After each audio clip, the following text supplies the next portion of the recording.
Good evening, everybody. I'm Dolores Donnelly, Community Development Officer with Armagh City, Banbridge and Craigavon Borough Council. Welcome to our series of lectures titled Rippling Effects of the Great Irish Famine. Our speaker this evening is Dr. Fiona Slevin. Fiona's topic tonight is May Almighty prosper you. These gifts will make me all right. Immigrant remittance and the family in post-famine Leitrim. Welcome, Fiona. Thank you very much. If And you good. if So, you'd like to share your screen whenever you're ready. yep, there you go. So good evening, everybody. Good morning, afternoon, whatever time it is, wherever you are in the world, and you are exceptionally welcome. And thank you, Dolores and Jared and the council for hosting what has been an excellent series. And if you have a chance, I urge you to look back at not only this year's series, but last year's as well. So my name is Fiona Slevin, and this story, I got, I guess, interested more in this story as part of my PhD research, which was on money and household income generally in rural Ireland, but specifically in Leitrim, and even more specifically in Mogul County, Leitrim. But although I do use examples from Leitrim, I guarantee you, if you have any connection to rural Ireland in the period, the examples are relevant to a great swathe of, in fact, most of Ireland, but especially those areas of the northwest, west, and southwest. And in some ways, emigration has to be one of the biggest rippling effects of the famine. We feel it still. And remittances and the money and gifts sent home by those emigrants is probably a story less well told. And so over the next, and I hope not to keep you too long, I'm going to try and keep it to about 45 minutes, is that the talk is really about two things. Who left? Why? But why did they leave at such scale and continue to leave? And how much money did they send home? And what was the impact of that? So I use a lot of slides, by the way, in this talk. There's a lot of images. I won't explain them. Hopefully they'll be self-explanatory, but they're from art, photography, sketches, newspaper cuttings of the time that I think just help, a bit like this one, help just to make these people feel very real to us. They were people just like us with the same hopes, feelings, aspirations, and joys. I will try to keep an eye on the chat. So if anybody has any specific questions, but I'll also rely on Dolores to stop me if anybody has a point of clarification or even of contradiction. So let me start with a few data points for context. When John F. Kennedy visited Ireland in 1963, in a speech in Cork, he observed that, most countries send out oil or iron or steel or gold or some crops as exports, but Ireland had only one export, and that is its people. And he wasn't wrong. The Irish diaspora, those born in Ireland or of Irish descent, now it's estimated they number about 80 million people worldwide. And we know that there's huge populations in North America and in the US. In fact, in 2022, I think the US estimated that some 33 million people of Irish heritage live in the US.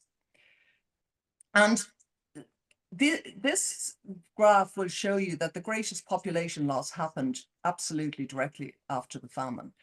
But what's interesting is that when we talk about Ireland's population was halved, that happened over a 60-year period. But the biggest drop happened in the first 10 and 20 years after the famine. And because I said I talk about Leitrim, just in case there is somebody on here who doesn't know where it is, it's there in the northwest of Ireland. And I like these maps. They're from the, you can look at them up yourself online, the Great Irish Famine online, but you don't have to look too much in detail. This is Leitrim. And if you just look at the dark color versus the bright color, dark color means highly densely populated areas, and particularly in South Leitrim. And if you adjusted this for land quality, it would be even more dense. And then after the famine, much of it was just cleared. So Leitrim lost what, you can add it up there, 65,000 people between 1841 and 1871. Nearly a third, well, over a quarter of its population. So emigration happened as a result of the famine, absolutely. But it wasn't new. About 1.5 million people left Ireland between the Napoleonic Wars and the famine. And most of those went to North America. But near over that amount went to the US alone in the period from 1845 to 55. So post-famine emigration was far greater. And if I look, you can see between 1850 and 1913, 4.5 million people left. Now, I'm not going to overwhelm you with figures, but it's important to get the scale at which people left. So by 1900, it is estimated that 40% of Irish-born people were living outside the UK. So that doesn't even account for the people who had emigrated to Great Britain, who are actually quite difficult to be accurate about counting them, not least because obviously Ireland was part of the UK, so it was easier to go back and forth on the mailboats. So since 1800, it's estimated that 10 million people have emigrated from Ireland. And that set a rather unique pattern of emigration amongst the Irish population, and it embedded emigration and indeed the sending back of remittances as a routine part of family and rural life. So it set up this, for most, it was a one-way path, and it set up this chain migration where one went and it set the pace for others to follow. So were people pushed or pulled, and why did so many leave? Well, it's quite different if you look at famine versus post-famine. So during the famine, absolutely, people were pushed off the land. Those who didn't die, they were cleared from the land. They were the sickest, the poorest, Irish speakers, a lot of them. And in fact, a third of the people who arrived in the US between 1845 and 55 were Irish speaking. So they were much poorer than the people who had actually gone before. There were assisted passage, and if anybody knows Strokestown in County Roscommon, which is, if you can go to the museum there, do go. It's harrowing, but an important story, where 271 families, for 1,490 people, were effectively encouraged, sent, pushed through funded emigration to get off the land.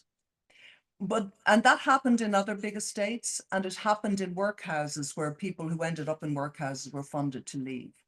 But that alone accounted for, you could say only, but it accounted for about 10% of all immigrants. There was also, as Jared knows well, the Earl Grey Orphan Scheme, where about 4,000 young girls were sent without any, without anybody asking them really, to Australia. And I think Jared can correct me, but there was about 25 to 45 from Mohill and Carrick and Shannon Workhouse were sent. So, but things changed after the famine. The type of people who left, and you can even see it in the sketches and the newspaper reports of the day, the people look more prosperous. They look like they're bustling here on the harbour, ready to board. And really that's because although emigration had always been seen as an option, many hadn't been able to go because they didn't have the network or the connections, or they didn't have the money. But now emigration became available for all. So it was encouraged. But also there was a push and a pull element, because after the famine, the whole rural landscape was completely transformed in a few ways. And this is worth dwelling on because I think it's an important context for who went and the remittances sent home. The period directly after the famine, shockingly perhaps, was a period of huge prosperity. Excuse me. Agricultural prices went up, and a whole new middle class of farmers and shopkeepers emerged. And one of the reasons why is because those poorest people had been effectively cleared from the land. People will probably know on this call that the subdivision of land had created some where one farmer with maybe 10 acres, be subdividing it to his sons to work 2 acres and so on. You also had cottagers who had no legal rights to tenancy at all, who were just living subsistence level on small farms. So excuse me, I am going to just cough.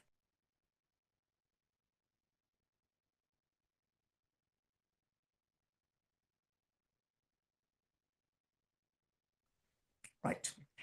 Um, what I think one of the things that really demonstrates how things changed in a place like Leitrim is how housing stock changed after the famine.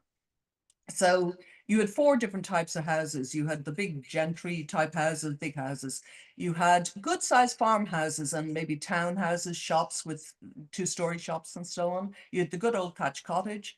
And then you had this class 4 houses, which were the sort of mud cabins, windowless, one room, where those landless laborers lived.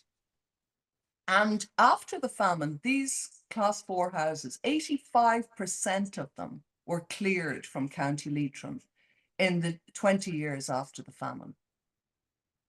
I mean, they went from being 10%, 43% of total houses in 1841 to just 10%. But at the same time, the number of first class houses doubled. The number of second class houses nearly the proportion of stock, they nearly doubled, but the proportion of the housing stock went from 12% to 31%. So there's far more of these. But thatched cottages remained about the same, but they increased in terms of the proportion of stock, and these were just decimated. So what that meant was there was also a change in inheritance. If you had now had an expanded farm, and I studied one townland outside Mohill where at the time of the famine or just before the famine, there were 30 families living in the townland. After the famine, there was just 12. And often one farmer would own maybe 25 or 30% of the land. So you had an expansion of small, now they weren't huge farms. Some of these were still 15-acre, 20-acre, 30-acre farms, but they were viable and they were profitable. And the farmer intended to there was no point in subdividing that. So that the farm could only go to one person. So as the you can see in this picture, I love this painting, Thomas Hovenden, Breaking Home Ties. But you can see that he's leaving from a relatively good looking house. There's good furniture. He's got his sister and brother. He's probably going to have to bring them out with him. His passage was probably paid for, because if you had big families, the average family size in Leitrim was about 6, but as we know, there were many, many more in other families. So let's say you had, I don't know, 3 boys and 3 girls. Only one boy was going to inherit, probably. Girls did have land, but not much. So what happened to the other 2? Well, there wasn't much employment in rural Ireland. So really, they followed that path to emigrate. Similarly, girls were encouraged to emigrate. So at home, at the beginning, men outnumbered women, but by the 1860s, actually, Ireland is exceptionally unusual in females marginally outnumbering men. And this is really partly because they were considered better at sending money home. And there's one commentator from Mohill who talked about they were more frugal and more affectionate to the relatives at home than their brothers. But they were also pushed to emigrate because of their value decreased after the famine.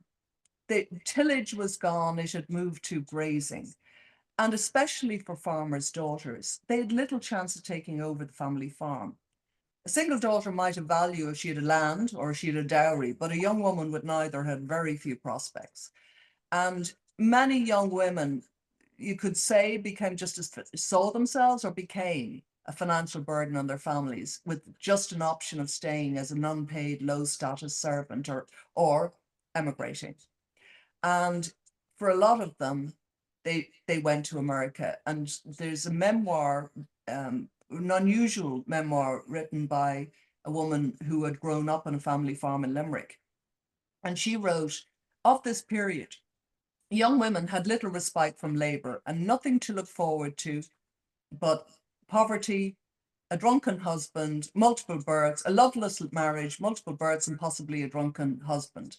Small wonder that when they could, they escaped to America. So yes, many were running away from poverty, but they were also facing disentitlement at home and running from what was effectively a patriarchal society. They were also well educated by this time. This is another painting. Brennan is quite well known for these paintings, but 1876. And she's putting on her hat and, you know, yes, there is pain in this at the leaving, but it's easy to see why a young woman in Leitrim might want to go. One, she had a better chance of getting employment. And even as a domestic servant, which a lot of Irish women did when they went to America, but she could earn up to 7 times more as a domestic servant in New York or Boston than she could in Leitrim. There was also the promise of greater love and liberty and sexual freedom. Leitrim and rural Ireland were not a great place to be if you were an energetic, vital young girl or boy. And, you know, sex was very much confined to marriage, and, you know, and it was suppressed and observed, and it wasn't a particularly easy place to be. And in Mohill Union in South Leitrim, if you put 20 15 to 25-year-olds in a room in 1871, 19 would be single. And even if you put between 20, even for 20 and, sorry, for those between the age of 20 and 60, 41% of them were single or widowed, but most were not married. And just as an indication, if you think that doesn't sound right, Irish female immigrants in the US continued to marry late, which is probably a sign that they actually were independent or gaining independence and had improved status. So some of them undoubtedly were sending remittances home as thanks that they were away. The other thing about Irish immigrants is they stayed away longer, fewer returned home. For example, Italians who had just as poor land to go back to as the Irish, nearly 60% of them returned home. Even for the English and Welsh was 40%, Scandinavians 20%, but only 10% of Irish emigrants returned. It's estimated. It's hard to be accurate about all of these things. Also, unlike other emigrant groups, older people and parents weren't brought along. And some of this could be due to just an understanding that, you know, for instance, assisted emigration schemes mitigated against people who were over the age of 50, but it doesn't really explain it. So the parents were left at home. Somebody needed to look after them and they needed income. So you had this vast diaspora leaving Ireland with huge expectations riding on their shoulders that they would send remittances home. And there were 2 primary reasons for sending it home. One was to fund further emigration and probably take out that young girl, the brother, until there was just one person left for the farm. It was also to supplement the household income for the family at home, if you had particularly people who weren't earning. There was a third reason, which I am not going to go into, but it's well worth just logging, is emigrants funded a huge part of the massive church building program that happened in Ireland in the post-famine era. There's a huge expansion of churches, and the estimates range from half to most, but certainly was huge, highly significant, the amount of money that was funded either in the US with priests going over to collect the money or sent home and then used for church building. That's all I'm going to say about that. But if anybody's interested in it, Sarah Roddy has done some amazing research into it. Oops. So the money, how much was sent home? Well, an estimated 19 million was sent home in the 10 years from 1845 to 54. Now, just for context, $19 million in 1854 is equivalent to about $11 billion euro, nearly the same today. And by the end of the century, a total of 260 million have been sent home. If County Leitrim represented, County Leitrim represents about a very small portion of overall emigrant figure. But if remittances were distributed equally, then Leitrim emigrants could have returned some, $3.5 to $4 million back to Ireland, or 106 million in today's money. And then, so by the 1900s, there was millions coming in, 50 million annually, about 4.4 billion in income value today. And that was equivalent to 2 to 3% of national income. So it's not just families depended on it, the Irish state depended on it. And it continued through the 1940s, 70s, and you see the figure there, 5 billion sent home in that 30 years. In 1961, the money sent home from the UK alone, which was about £13.5 million, equaled the entire education budget for Ireland in that year. So that's the scale of which people were sending money home. And I heard a wonderful story about a man who was employed in a bank in Mohill. And such was the amount of money coming in from emigrants to Mohill Bank of Ireland that the young 15, 16-year-old had to be sent down to support them in wading through the amount of cash that was coming in. There was a whole industry around how to get that money back. So before the famine, there was post bills, and then later there were money transfer systems. And the merchant shipping companies got very involved in becoming trusted to send money over. But such was the flow of cash that in 1848, the British government began to gather statistics on money orders and bank drafts sent back. And in 1850, such was the demand for facilitating remittance transfers from New York that the Emigrant Industrial Savings Bank was set up by a society of Irish emigrants to provide a reliable credit transfer system back to Ireland. I like this sketch from Frank Leslie's illustrated newspaper in 1880. It shows the emigrant sending money home to the old country, but you can see it's mostly women in it. And the bank was specifically set up to target the domestic workers, the laborers, the low-skilled workers in New York. And it went so far as to offer higher interest rates on accounts with lower balances. So balances up to $500 were paid at higher interest rates than larger accounts. And within 6 years, it was one of New York City's seventh largest savings banks, with assets of $1.37 million. In 1860, it returned $600,000 in remittances. And generally, the savings banks in New York had about 30 million by the end of the 1850s. They had about 30 million in savings, as commented by the serving girls and working people. What's wonderful about the Emigrant Savings Bank is that a researcher, Tyler Anbender, has downloaded or has transcribed and organized a database that you can download. There's the website there if anybody wants it, beyondragstoriches.org. And he doesn't have the whole database. He's got about 421 depositors, but I found 6 from Leitrim. and you can see they're from different parts. It's equal men and women.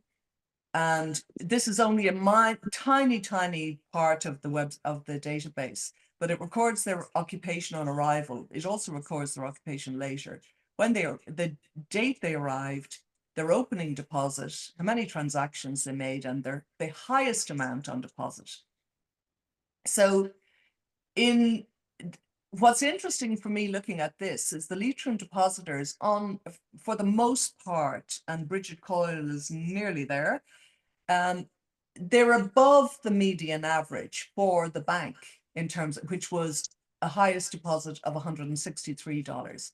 And you can see how, I mean, Margaret Heslin went from $50 to $861. And much of that money, the reason for putting it in the Immigrant Savings Bank was to send it home.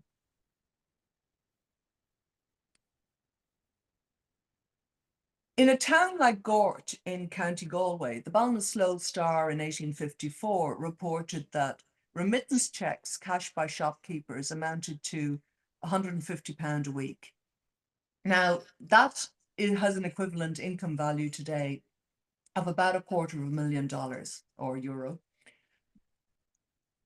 Not dissimilarly, in Clifton now it's a bit later, 1908, but Louis Paul Dubois couldn't figure out really how people were earning surplus income in an area with very poor land, with meager incomes from fishing and intermittent labouring work. And he was asking, where do they get this extra income? And his answer was, in the first place, America.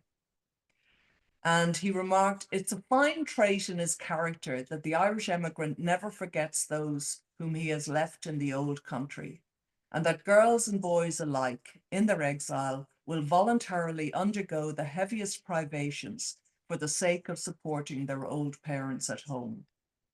He then presents what he calls some verified statistics, which were that Clifton Bank processed £10,000 a year from America alone in remittances, which effectively covered half the rent for 3,300 families in the district. Effectively, Paul Dubois thought that the landlord's rents, therefore, were merely a tax levied on the filial piety of child emigrants from the peasant families. So the American letter was an item of profound significance and interest.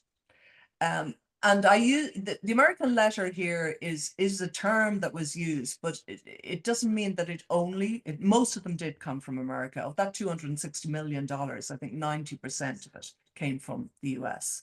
So the American letter was a big deal, but it could have come from anywhere.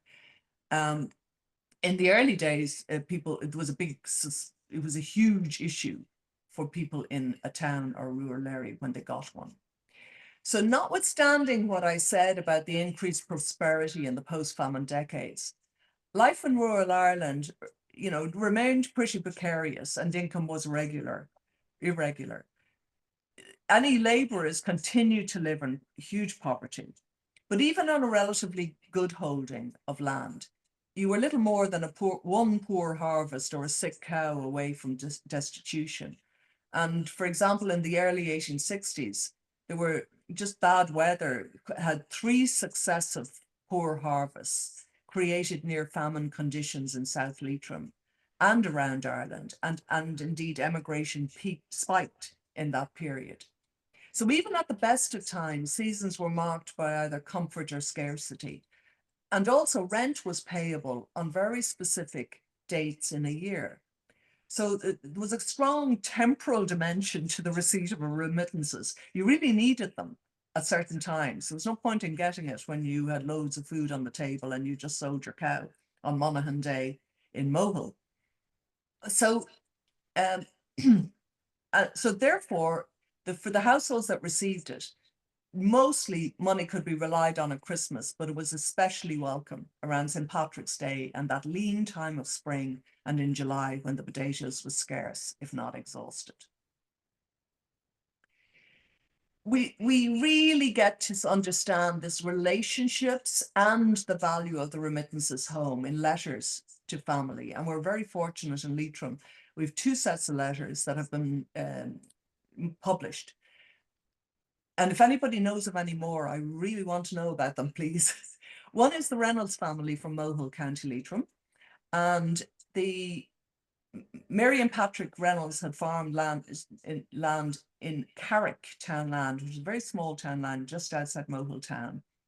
And like many, Patrick died in 1849, and Mary took herself and her 6 children, she was then aged 38, off to Manchester to emigrated. Now that family did really well, and they built up a dyeing and fabric cleaning business in Manchester that enabled them to really achieve some position and status in their community and acquire a large house. And partly because of proximity to Ireland, but also partly because of that increased prosperity, they visited home. They came home to Mohill on their holidays. And in 1879, Mary Reynolds is writing to her son Lawrence, who had emigrated to Chicago, of her brother and sister after a holiday back in Mohill. And she writes, Cecily, her sister, is doing very well. And in her view, because she sent 5 of her children to America. She goes on, and William, her brother, his oldest daughter, i.e. her niece, went to her uncle in Kentucky and sent a lot of money home. We also have the Boyles of Killaneen, and it's very unusual to get letters in both directions. And the Boyles have letters from Killaneen and from Chicago, Philadelphia. So really tell both sides of the story. The Boyles lived in Killaneen near Fiona, near Ballinamore in Leitrim. And Thomas and Bridget Boyle's sons emigrated. And this is a great lesson, by the way, and look in your attics. You never know what you might find. The letters were found in the old homestead on both sides of the Atlantic by Tom Boyle and Ken Boyle, and they were published. You can actually buy the book, I think, on blurb.com, but you can also look up some of the letters on the Kirby Miller Immerca website, UCG. So both the Reynolds and Boyle family members would send small amounts of money home in a letter and gifts and Christmas boxes and bits of clothes. And what's interesting is often those small amounts of money were very common. There's Fitzpatrick in his book Oceans of Consolation looks at letters from Australia, and the same amounts come up, £2, £5. There were some more substantial amounts, but this seems to be been the norm. And as Paul Dubois observed again, there's hardly a family in the west of Ireland that does not receive regular remittances from America. It's not uncommon to find cases of their being sent within a year as much as $100 from, say, 2 girls who have found places in New York or Boston. And here's a typical type of letter. In 1894 from Johnny Boyle in Chicago, sending £2 to his brother James.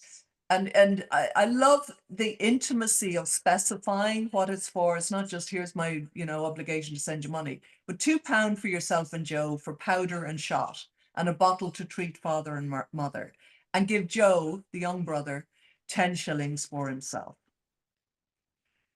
And for all this remittance money, for the most part, though, it was really desperately needed to cover living expenses and sometimes more. The Irish Folklore Commission did the country some service in 1955 by sending out collectors to do a survey of people in the west of Ireland called the Emigration Questionnaire.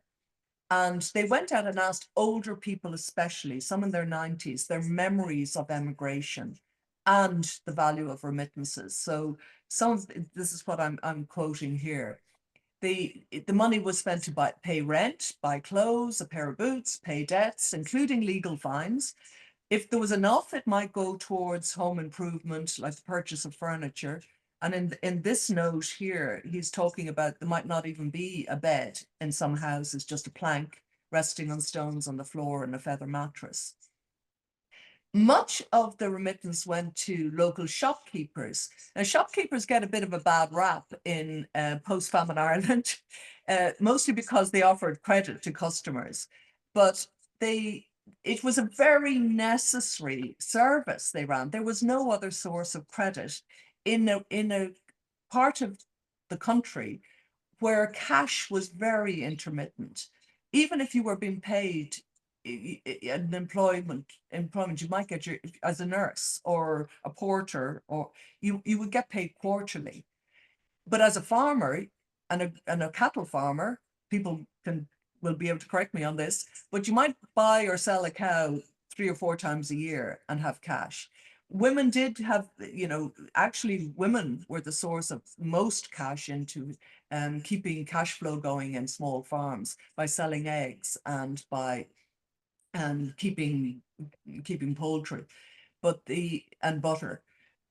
But shopkeepers would often allow credit on the basis of knowing exactly who was going to be due an American remittance and who was sure to receive it.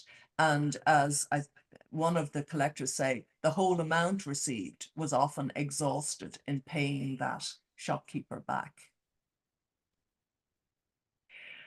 For most, though, the intermittent gives made all the difference, hence the quote at the beginning. And here's Thomas Boyle writing back to his son after receiving a Christmas box and £4. May Almighty prosper you. I was hard ran to clear up old demands. These gifts will make me all right. And we'll never know what they were, but it rings true. And for some, the remittance was the difference between holding the homestead and eviction. Rent for most people was payable. So in South Leitrim and indeed North Leitrim, if, for instance, Lord Leitrim was your landlord, rent was due in March and September every year. So you really wanted that remittance in time to pay the rent.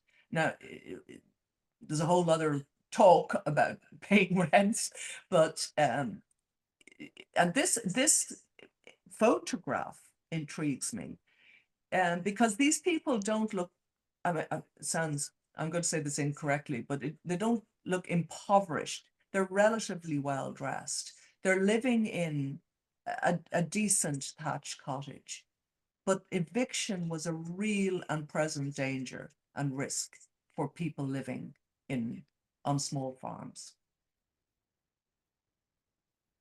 But some people did really well. And for those who did, the value of in the family, the value of remittance could be very high. Here's a letter from Eugene Riley to his brother-in-law in Carrigallen in Leitrim, sending a draft for a significant £25, which he specifies £12 is to go to his dear mother, but the balance is to assist in bringing his nephew John McLaughlin to New York, where a job at the Barber Brothers flax mills awaited. Now, this amount is equivalent to an income value today of about €28,000 dollars. What's interesting that comes across in this letter, and it comes across in the Boyle letters and indeed the Reynolds letters, is that those who did well were very mindful of their own status and indeed concerned about jeopardizing their own connections. In these letters, Riley, cautions John to avoid talking about the family connection when he starts work. He also doesn't want, wants John's behavior to reflect well on him, and advises him, basically more than once, be truthful, honorable, and keep good company, including avoiding the havens run by Irish people.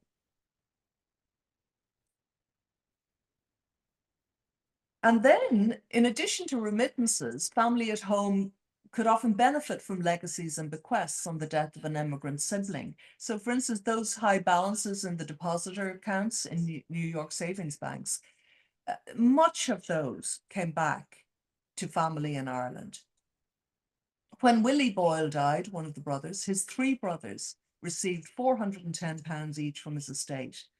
So total income, a total income of about two, well, 90,000, so 270,000 in total, today's value. And as Johnny remarked, poor Willie had many a hard knock to make it. There's also in the Boyle letters, well, actually, I'm not sure it's in the letters, but one other relative of the Boyles, Michael O'Rourke, a priest, emigrated to Canada and discovered the stock exchange. And when he died in 1927, he left a sum equivalent to about 250,000 today. And he left $5,000 each to his three sisters and a niece at home. So although that was exceptional, it did happen.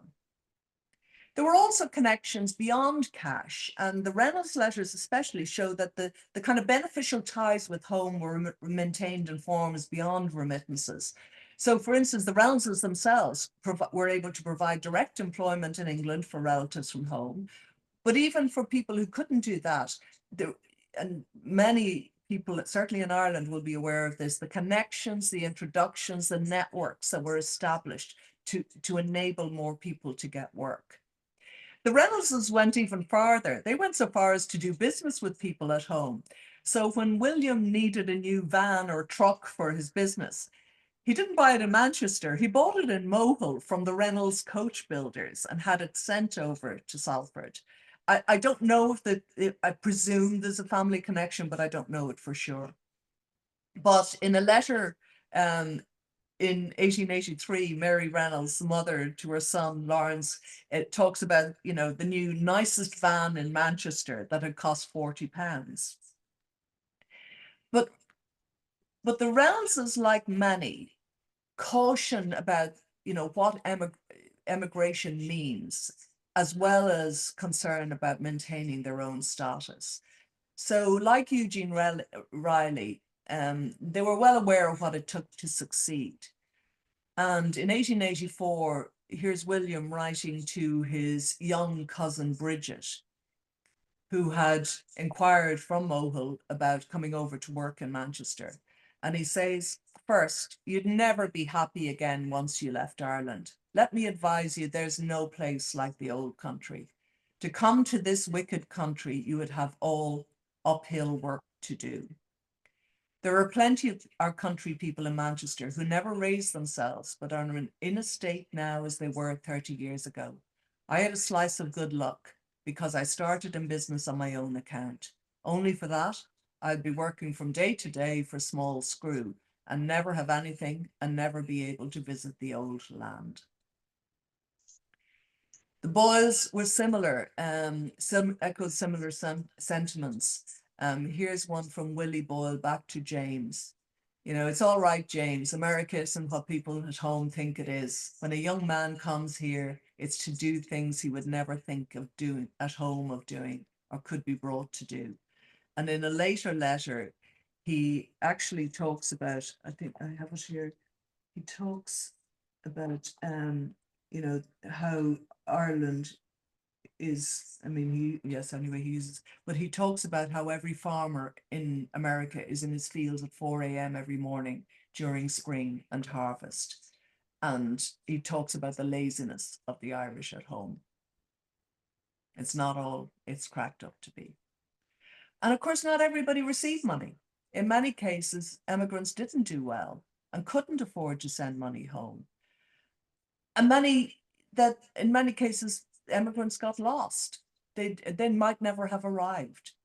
And some disappeared as soon as they arrived. There's many, many stories of advertisements taken out in American newspapers about looking for people who had emigrated but were never seen or heard of again. And I'm intrigued that there's little research on the kind of disconnect between those who received remittances and those who did not. Because in a small area in town, it was pretty difficult to keep the information quiet. And the collectors of the emigration questionnaire all comment that in the early days, you tell the neighbors about it. But later, particularly if people prospered, they didn't really want to tell anybody that they got the money. especially if people thought they would attribute their success to the American letter and the American money. And, people asked for money. Liam O'Brien was the collector in Tullahan in Leitrim. And he was particularly forthright, more than the other collectors, in describing the expectations around remittances. Um, that there were many requests for financial help from home, and especially if rent needed to be paid. And in this piece, he's talking about, many got used as time went on to making the poor mouth. The last cow is dead. We haven't a stitch of clothes. The neighbors are talking. But this is another collector said the same thing. People might ask for money, but it can be truthfully said that not even half of these importunate letters were answered, much less complied with. So not everybody got it. And there's one, I just think it's a great story, of a man in Castlereagh, who was bitterly disappointed when an American letter arrived enclosing photos of his son and daughters instead of cash. He remarked, "They might not have bothered sending their pictures, for we know well what they look like. But the picture I'd like to see a few of is Abraham Lincoln."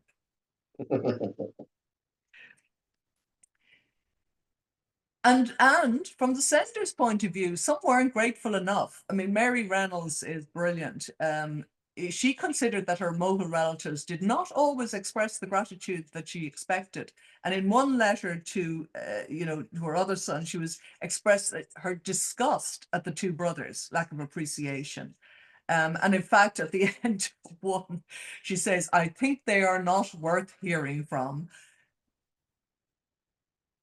So, but Fitzpatrick on the Australian Emigrants letters is particularly good, at also talking about this. And many could not afford to send money home, or they chose not to. But these two are just stories of people being sent out and just either sending money home and just the passage wasn't taken up, and then he just disappeared. Or then there was the father who sent the daughter alone to America. She had no relatives out there and just wasn't earning enough. She was earning £2 a week, just not enough to send money home. And in Fitzpatrick's letters, he talks about, the regret and even the shame that the writer sometimes felt about being unable to send cash. And there's one in the Boyle letters, again, where Willie Boyle, who I think was more honest and forthright than some, in 1898 or 99 from Philadelphia, he sets Willie Boyle or James in Killanine up for a bit of disappointment. He goes, "Well, I invested some money last May, and indeed, I'm sorry to say, did not do as well as I expected. So now I'm surely as bad as the day I landed." And again, slightly mindful of his, keeping the good face up out. "You need not say anything about this to any person," he writes. And then he says, "I will send you some money just as soon as I get straightened out. It may be a few weeks yet, maybe more." But for the most part, emigrants quietly acknowledged their responsibility towards parents still living, sent all of this swathes of money home, and often, expressed real gratitude to the sibling at home who were left, partly as gratitude to the sibling at home who was left to take on their parents' care. After the death of his father in 1895, the oldest son, Patrick Boyle, writes to his mother, "As for Willie, John, and myself, we will keep up our end, that is the financial end. Then you can make the rest of your life happy and be above all in harmony with all the family, regardless of any disunion or discord which may or may not exist." And Ken Boyle told me that even his own grandfather, who was James, was asked by his emigrant brothers to give up a position as a clerk, and really good position in the department store Todd Burns and Co. in Dublin, which people know Dublin, it's like Brown Thomas, to manage the family and look after their aging parents. So sometimes estrangement, frustration is expressed, but at the same time, there's a strong desire to maintain contact through both words and remittances. And essentially, there's just varying levels of success and fulfillment and regret and nostalgia amongst the emigrants. I'll leave nearly the last word to Willie Boyle. In the same letter where he promises money in a few weeks, you just hear the emotion. I only wish I could talk to you for a while of the night. God help us all. Goodbye. Best wishes to you, James. Your bro, Willie.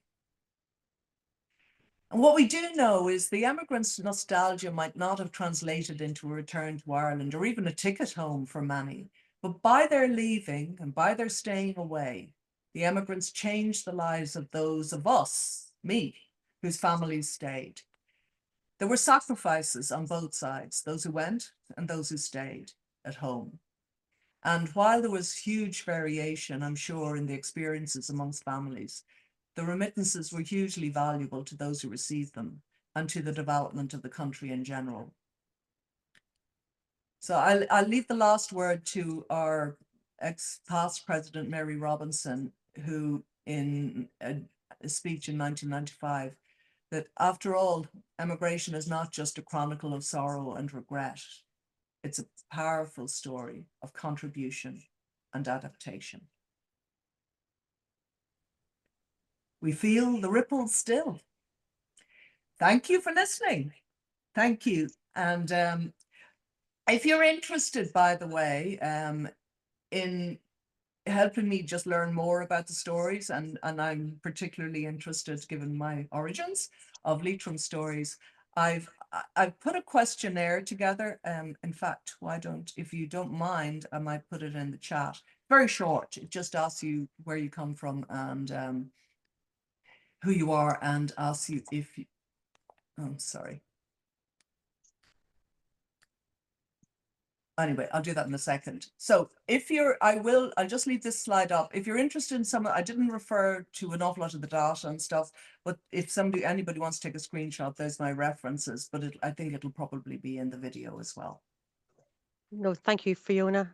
No, that'll be in the video, so people will get a chance again to write down the listing. That was it's such an interesting talk. Unreal the amount of money's been sent back to Ireland. Absolutely, yeah. Yeah. Colossal amount of money, keeping a rural county going. Someone has asked, the immigration questionnaire, is it available online, that information? No, and worse. I mean, the bits that have been taken down while they build a new website, which might be available in 2027. No, you have to go in person and wade through those, and it's a shame because if you knew, you can find, you can't even do this anymore. You can't even find out where they were from. But I can tell you, if anybody's from Rossport and Balna and over Galway, Gisala, Tullahan, and the collectors often name the interviewees, so you never know. Somebody's ancestor could be there, and have given their impressions and memories. You mentioned at the beginning that the Irish were less likely to return Yeah. compared, for example, to like the Italians or the Welsh. When you said return, what do you mean? Return to visit? No, return to Ireland, like return. Return People, yeah, permanently? yeah, people did Okay, come back. yeah. And in fact, Mary Reynolds' son, Peter, sold a very successful business in Manchester and came back to set up as an egg dealer in Leitrim, in somewhere near Drumsna. So people did come back, but they figure it's only about 10%. And actually, in that emigration questionnaire, that was one of the questions: do people come back? And the experience was, some people, it was interesting. It seems to divide between people who came back and left very quickly. They didn't like it. People who came back and hadn't done well, and they never spoke of their time in America again. And then and a lot of women came back effectively with their own dowry and married into land. Yeah, I know a few women actually who came back. I was surprised to discover that they'd been in America and come Yeah. back, thinking I to met a myself woman out of the in, yeah, independence and all they had yeah. There and was handed all this over. to get That's married. right.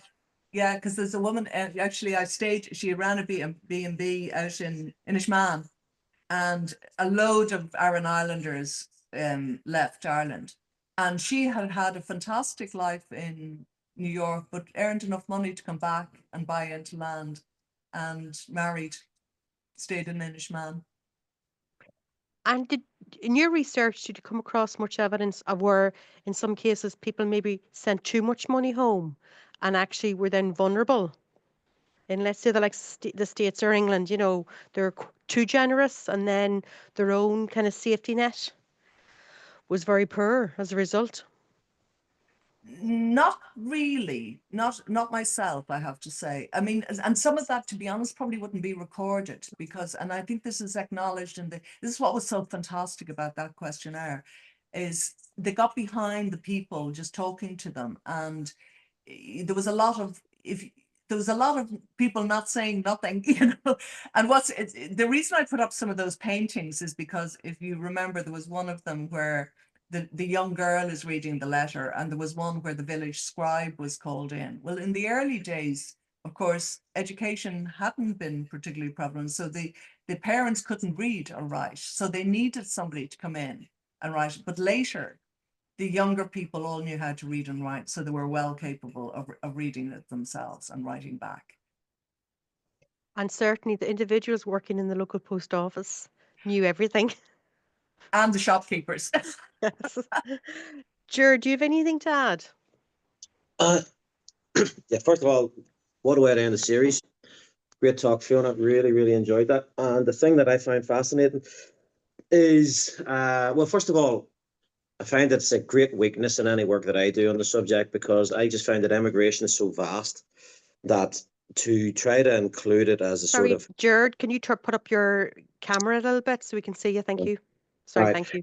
Trying to include it as an appendix to the main body of a famine work, I always find does it a disservice, because it's a massive subject. Just thinking off the top of my head, last year we had a talk on the Irish in the American Civil War. We've also had the Irish in Britain and Liverpool. We've had a few talks about the Irish going to Australia, whether it be the Earl Grey scheme or whether it be just general immigration. And it's a massive, massive subject, which deserves the attention that obviously you give to it. And the thing, it really, really resonated with me, not to make it too personal, but, and I think with so many Leitrim people, because when you were describing what you were about the family leaving and the sibling immigration and remittances, it was just so much a reminder of my mother's family from Gal, just outside Carrigan-Shannon, about 5 miles out, where, most of her uncles and aunts went to America and didn't come back. And then sent money back. And one of the things that always fascinated me, again, it's a very personal thing, but always fascinated me was that there were two-story houses on the Gale Road, and my mother's family had one of them. And it was a slated roof. And again, the rest of them were all thatched roofs. And as I got a bit older, because obviously growing up, you just took it for granted. As you got a bit older, you started to look around and started to look through the 1901 census, the 1911 census, and thinking, how could they have afforded this? And of course, when I broached the subject, it was, oh, that was money from around. And, how dare you mention it was from America? But actually, it had to come from America, because they had a 20-acre farm with, the same as everybody else, small 20-acre farm, not great land, raising some cattle. And it was obvious with all the brothers and sisters moving over in the 1880s, 1890s, that the money was sent back and the house was built around about 1900. And I think one of the things as well is that by the latter part of the 19th century, and perhaps earlier, it had become part of our psyche, the Irish psyche, that you emigrated. Oh, yeah. You moved out. It's as simple as that. There was no question of it. Not quite like jumping on a plane to London now. Obviously not. It was a much longer journey, but the psychology of it was, right, I'm moving. And, you were saying again, family stuff where, my great grandfather, born in 1848, he got the family farm. And nobody knows what the ins and outs of it were, but he wasn't the oldest brother. And the story was that the oldest brother wrapped his stuff on a stick and marched off to the nearest port and was never seen or heard of again. So it's what you're saying there really does resonate. And again, from the research perspective, first of all, I think your work shows, just like Donald McAnallen's on Ben Burb there a couple of weeks ago, the great value of local research, local history, which was frowned upon by the academic fraternity for up until probably the 1970s. I mean, you will struggle to find really good local history before the 1970s. It'll be usually the parish priest or one of the priests writing in the likes of, for example, the Breffni Journal or Shana Hassard Waha. And a lot of that stuff could be very highbrow about Irish saints or monks in the 5th, 6th century, etc. And it's only from the 1970s, 80s. And you know as well as I do, I mean, the great work that Sean Sullivan did in the Ballinamore Library. Fantastic, one of the best collections of local history in Ireland. And I've been in a lot of local libraries. And you go into some of them, which I won't name, and you're expected to be on the same scale as the one in Ballinamore. And it's nowhere near it. And it just shows you the importance of having people in positions to be able to collate that information, maintain it, and actually have the initiative to go around and collect it. And the other thing is to say is the family history, that people on here will ask about research, someone they can go and do research and the type of research they can do and what's available. And I have found that, okay, you get your degrees and you get your qualifications, your PhD and all that, but you use that training and bring it back to the local level. And what you're doing there is with the family. It's not Trevelyan, it's not John Russell, it's not Edward Senior, poor law inspector, it's not Captain Edmund Wynne in the workhouse. It's ordinary people that everybody can identify with. It's grassroots history, and that's what I find fascinating. The fact that there's enmity in families, there's rivalry, and again, of course, within the local area, yeah. First of all, they hear about the money coming back, and then hold on, don't be telling them too many times how much is coming back. So I just found that all absolutely fascinating. And the one thing that's frustrated me when I do look at immigration material, and you mentioned it here, it's rare to find two-way letters. That you will get the one letter going out, or the other letter, and you would just love to see what the reply is either way. So I really enjoyed it. I thought it was a really grassroots talk. Fantastic. Thanks very much. Thank you. And it must have been soul destroying for those whose children did immigrate and actually maybe then didn't hear from those children or knew the children couldn't help support them at home either. Yeah, and there's loads of stories like that where, there's one, where people went and four children went, nobody ever heard of them again.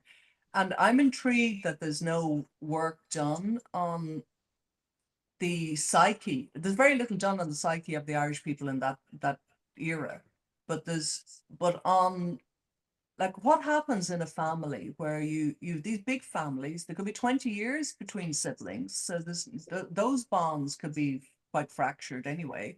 There's this competition for who's going to actually get the land and get to stay.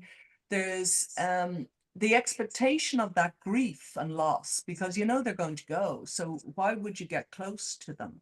It's really interesting to me that so I think there was a lot of people, and people look no different to the rest of us. There were people who couldn't wait to get out of Dodge, and there were people who never were happy away, but didn't feel they could come home.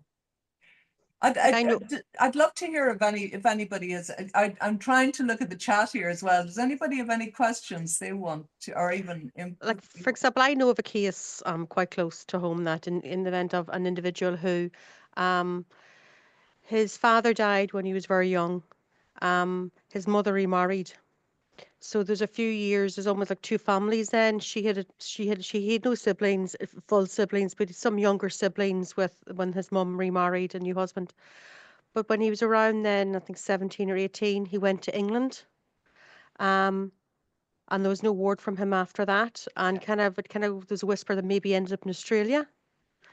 But there was, I suppose, that disconnect where, he had felt he had no home here, and he didn't even tell his mother he was going. She discovered after he left. And she never heard a word from him again. Very sad. That's right. And that was 1940s, early 1940s. And the shift in the landscape that happened is really a bit of it's not necessarily told as part of this, the rippling effects of the famine.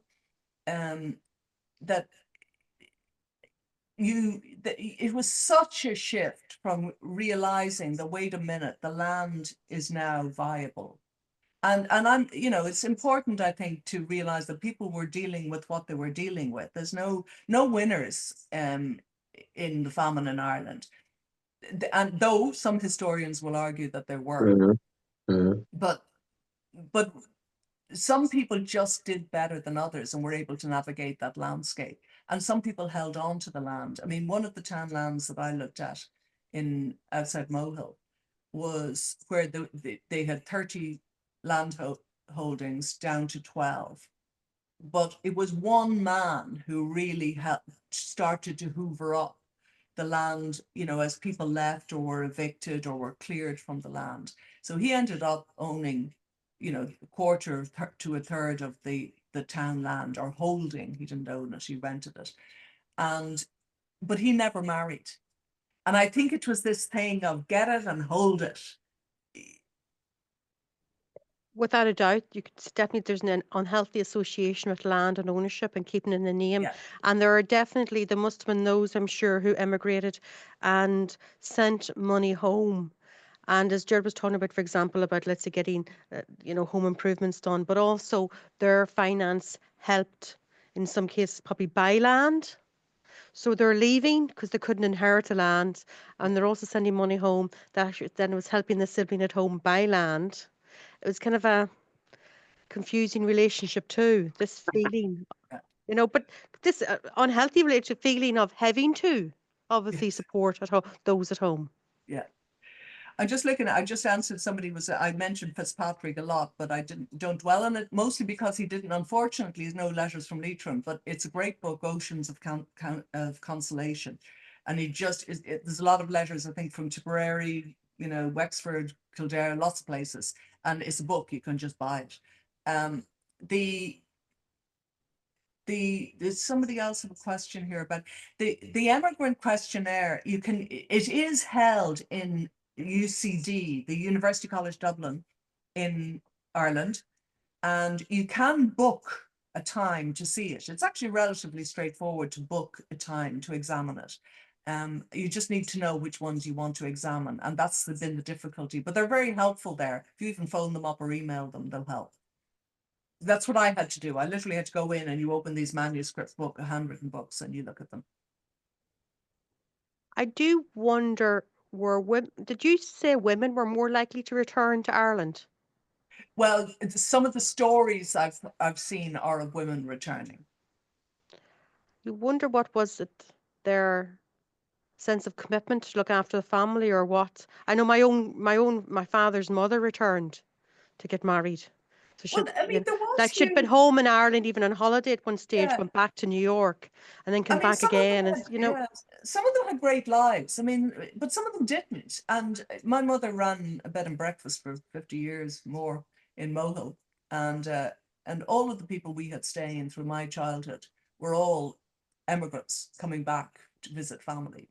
And it's probably something that just got me thinking about it.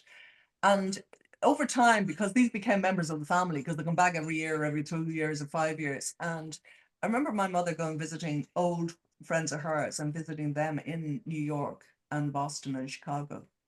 And she realized, yeah, they came home and they just put on, you know, they put the good face out, they came home well dressed, they were throwing money around, buying rounds of drinks in the pub, and actually they had nothing. They weren't wealthy.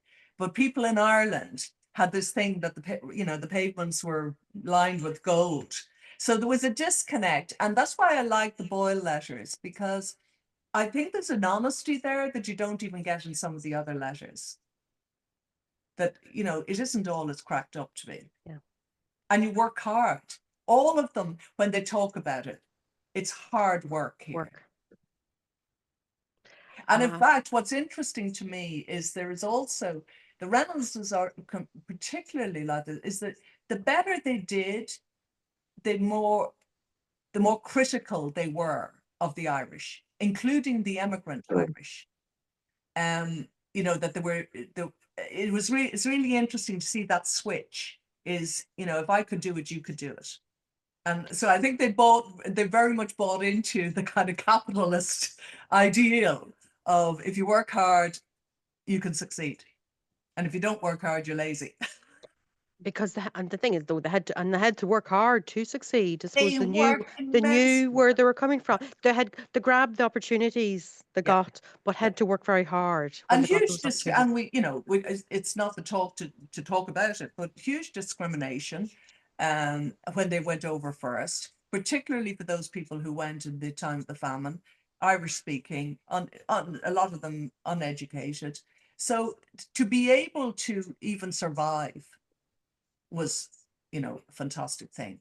And really this is this thing that, you know, I nearly put up a slide of people, particularly people living in Ireland. We think that the the whole, you know, the we reach out, and Ireland is an island nation, and we have this diaspora, and we talk about, you know, we look outwards all the time.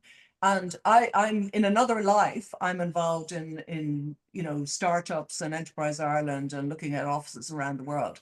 And the ease at which people can go around the world and make connections with Irish people. And we can only do that because of all of those emigrants who left and created those connections for us.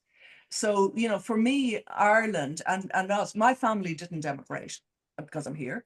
In fact, on one side of the family, they never left the parish, it seems, you know. But and I was the only person in school in Mohill, the single person in my class who didn't have a relative in the US. We never got an American box. We were really hard done by. We never got, and my mother remembers all of her friends in Mayo getting boxes, you know, and she didn't. And there were beautiful clothes in them and gorgeous dresses. And then the other untold, just even later, like the remittances are still continuing. I think it was the last one I looked at, the World Bank estimated that there was still 610 million euro coming into Ireland or something every year. But also I have friends now who are a bit older in Mohill, and when I was chatting to them about this generally, I was saying, but you know, because we never got remittances. Did you get money home? And to a person they said, how the hell do you think I went to university? It was paid for by the aunt or the uncle or the, you know, in America or Australia or England. And I went, oh yeah. Yeah. Some people are very lucky that it continued on. Yeah. Yes. Yeah. I'm looking, here's another very specific question. Is there a source that has the listing of depositors of the Emigrant Bank? That was the Tyler Ambender, I think it's, what did I say it was? Beyond rags to riches.org. Yeah. Yeah. If you look up beyond, or even if you look up Tyler Ambender database, you will get it. And but also the National Library in Dublin has a copy of the original deposit books. Now, to be honest, they're torture to read. So I would stick with his database and have a look and see if you can find anybody there. They're sorted by county, which is very helpful, and by origin. And just to reconfirm, because somebody asked again, the immigrant questionnaires, that's in UCD, University College Dublin. The Fiona. 1955, it's the 1955 Emigrants Questionnaire, and it's in the Irish Folklore Commission. I think it's it's UCD. Again, if you just Google that group of names, you will find out an email address or a phone number where you can phone and say you want to go in and look at it. And hopefully, because they've taken down the website, they will be able to send you a list of, you know, where the collectors went and who they were. George, do you have anything else to add? No. It's just really enjoyable. And as I said, one thing I found fascinating was that the shopkeepers could give out credit to people based on the fact that they knew who was going to receive a remittance and when. I just thought that was very, very interesting. I wonder how that played out at a local level, you know. And I'd love to see some research done on that, or maybe Fiona's done that already. But it would just be fascinating in such small rural localities to see how that actually then filtered through the rest of the society there, you know. Yeah, to be honest, I have a whole chapter on it in my PhD that I'd like to publish at some stage. I was very lucky that when I launched myself on this research, somebody in Mohill gave me access to a draper's account book from 1872 to 1878. And you can really see who was getting credit because all the names are there and how credit operated. And for the most part, all the farmers effectively both lived on credit, but were the best at paying it off. So the shopkeepers depended, so there was a very symbiotic relationship there.